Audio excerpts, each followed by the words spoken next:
Hello everybody, welcome in the world of यथार्थ आयुर्वेदा. तर आता आपण नेक्स्ट बघणार आहे ते म्हणजे विष परिभाषा.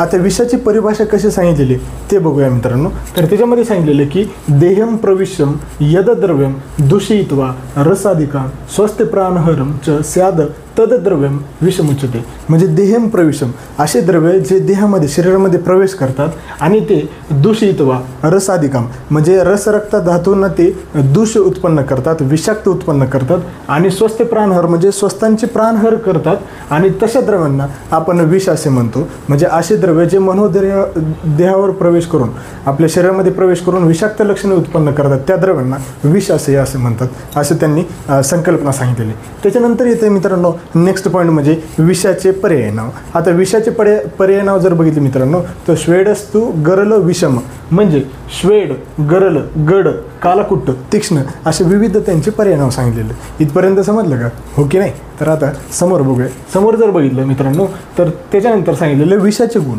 आता विषाचे गुण हे चरकनुसार 10 सांगितलेले आहेत आणि सुश्रुतांनी पण 10 सांगितलेले आहेत. तर आता चरकानुसार जे 10 येतं ते आपण बघूया. तर चरकानुसार 10 कोणते सांगितले? लघु, वृक्ष, आशु, विशद, व्यववायी, तीक्ष्ण, विकास, सूक्ष्म, उष्ण, अनिर्देशरस अशा पद्धतीने हे 10 सांगितलेले.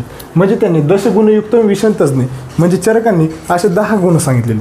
पण सुश्रुतांनी यामधले अनिर्देशरसच्या ऐवजी अविपाक सांगितलेले आहे. म्हणजे फक्त एकच त्यांनी वगळता बाकीचे सर्व 9 जसे तसे सांगितलेले आहेत. तर अशा पद्धतीने हे 10 गुण आहेत.